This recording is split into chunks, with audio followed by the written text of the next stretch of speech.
So the title of this video is I forgot. Oh yeah, does your personality remain after an ego death?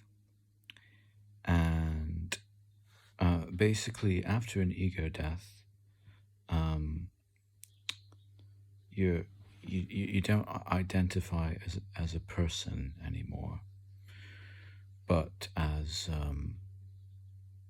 the all-pervasive formless spirit of the universe.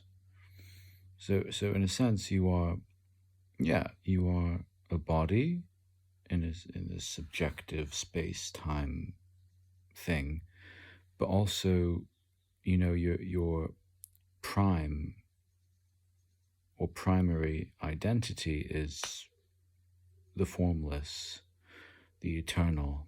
You can't put a frame around infinity. You are infinity itself, and the infinite operates this avatar, essentially. So, yeah. So, I mean, if you are fully dissolved, that is, with the ego death, it's basically deconstructing the original construct of, like, your name, your behavior, your tendencies, what you do for a living, all these things. It's like dying before you die, basically. And it's very scary, and it feels like you're going completely mad. Really.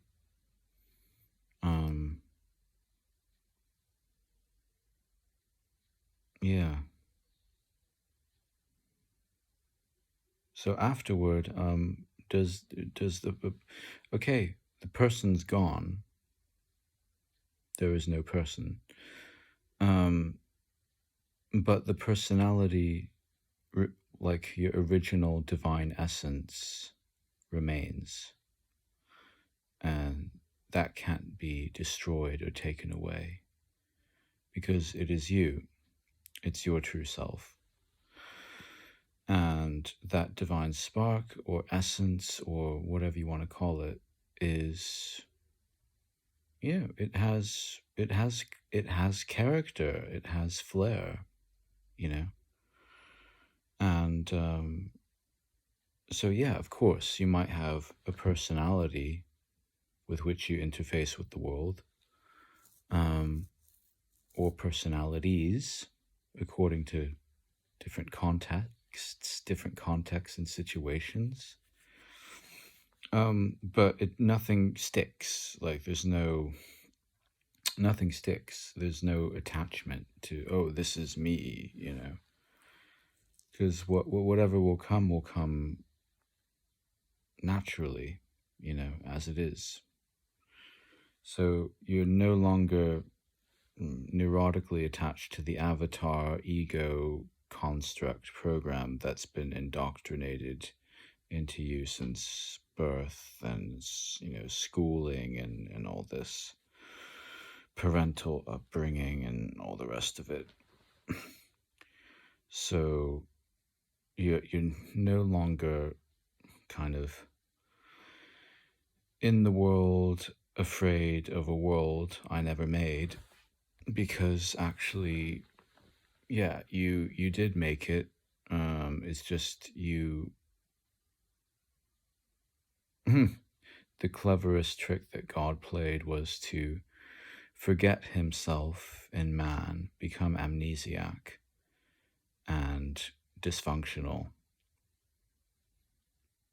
And the whole purpose of life is to remember and to become, functional again. So the idea of being human, a human that is separate from the Godhead, is in itself delusional, but also part of the process. So if you think of the absolute, you as the absolute or God, you temporarily immerse yourself into a human experience. And of course, as a human, you have that level of consciousness. So once there's the ultimate God consciousness, and then it goes down into a human experience. And what are you gonna experience as a human? Separation, trauma, victimhood, and disbelief, and the belief that God is outside of me and separate to me and a different person or personality to me. But no, it's because you're having a human experience. And one story or principle that does stick is the story of Jesus Christ. God the Father, it came down, as a human. And that's why Jesus said, I and my Father are one. Because there's no separation. Yeah, so metaphorically, symbolically, I am the son of God, but Jesus Christ was a man who came, with self-realization, because he was a purposeful avatar of God. He was the prime example of what God is, fully embodied in a human form. And they say God is unconditional love. Well, look at Jesus Christ. His love was unconditional, which is the opposite of 99.999% of other humans roaming the planet. So he gives us a reminder of who we really are as well, without all the baggage, without all the conditioning and karma. So in that sense, that's the ego death, the small I, the conditioned I, the little me separate from God, and then just realizing that, oh, okay, I am the absolute, but I willingly came into this body with my own baggage and crap and conditioning, and I forgot who I was, and I got a bit fucked up on the way, but hey,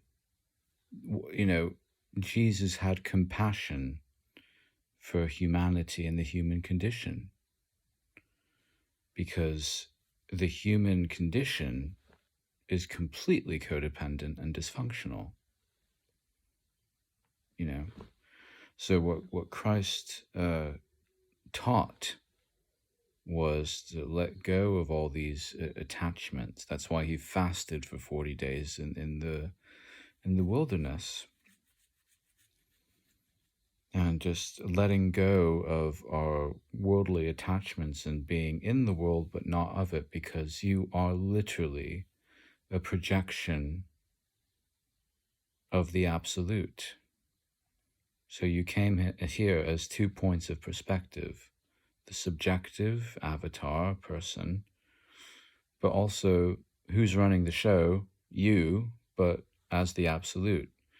But for the mind, the programmed ego mind, that makes no sense, because the mind is the kind of sheath or energy of separation, and it can create great things. The mind is powerful. It is dual, and everything, all the mind stuff in the universe is duality: good, bad, right, wrong, division, separation, light, dark, this, that. But on a higher perspective, it's all a polarity and dance of energy.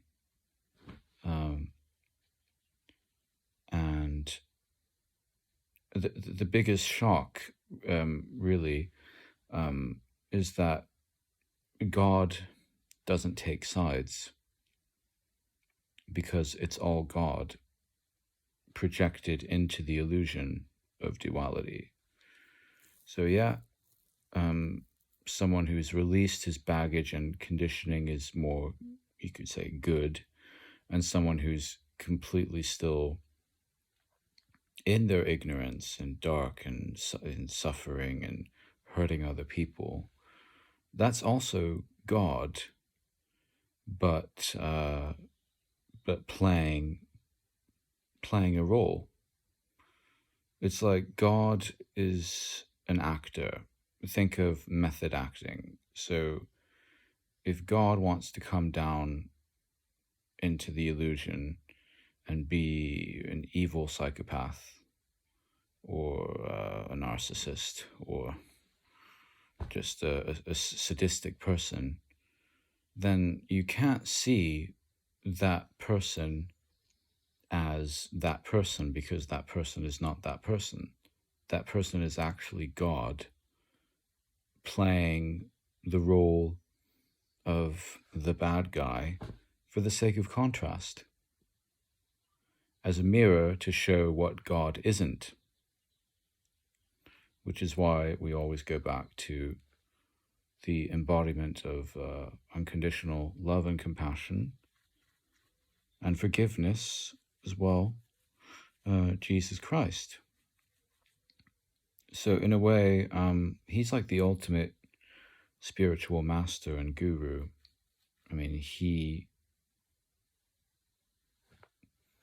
was the trailblazer, really. He laid the foundation, and then of course religion came along and created Christianity, and with all these different sects dividing the crowd, and Christians fighting amongst each other. And Christianity has nothing to do with God or Jesus Christ. It has everything to do with control and confusion. So, yeah.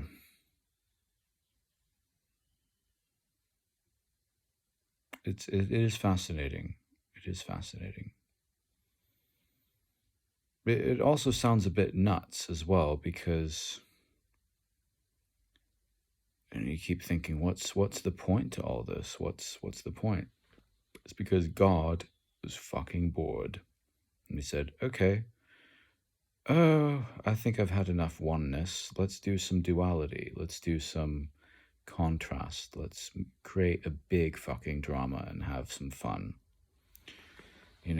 Because as that song goes, heaven is a place where nothing happens, or something. So, this is why we're here. We're here to create, to experience, to savor, to relish. And then once you're sated, you say, okay, now, oh yeah, I remember now, I'm God.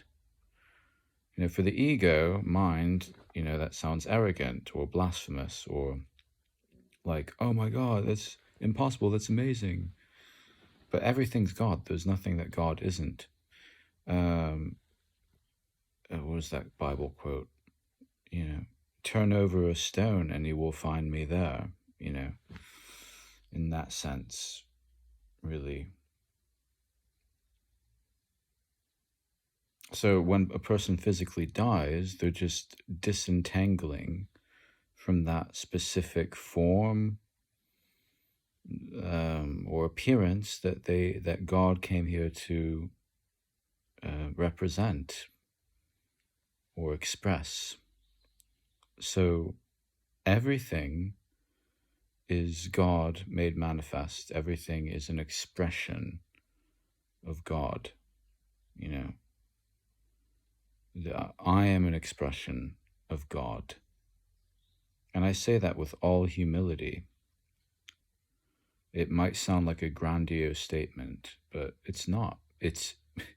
once you realize the truth no longer becomes a red pill to swallow. Like, oh my God, it becomes normal. Like, yeah, I'm God, and this is normal. I'm an expression of God. This video is an expression of God. You are an expression of God. You are God, but, playing a role. And like any method actor, you take your role very seriously and kind of really identify with your role.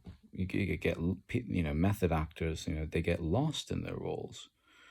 Look at Daniel Day-Lewis. I think he stayed in character for the whole time he was filming Gangs of New York. Similarly, Heath Ledger in The Dark Knight, when he was playing the Joker, it's like a willing possession. You are being this character. This is who I am. I am God, but we're here in a human body. We're playing a role, or roles, and within your role, you'll have other people who are also God, but a relationship is like what you need to establish. What is the relationship I have with X, Y, or Z, A, B, or C? What is the relationship? What is my role within this relationship? And once you've established that, act accordingly.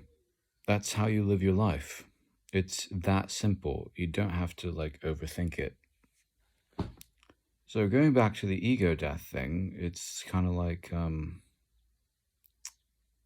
it's like letting go of the limiting beliefs, mainly. And you're no longer afraid to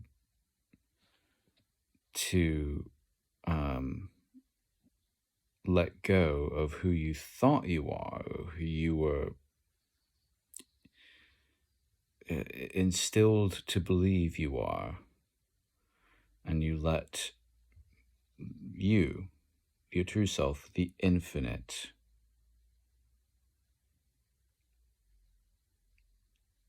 God, to be,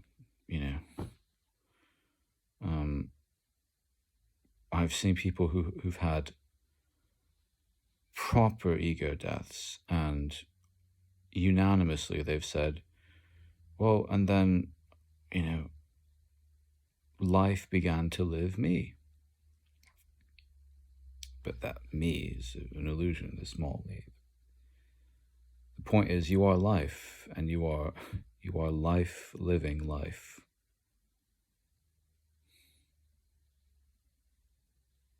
And that's it. So there you go.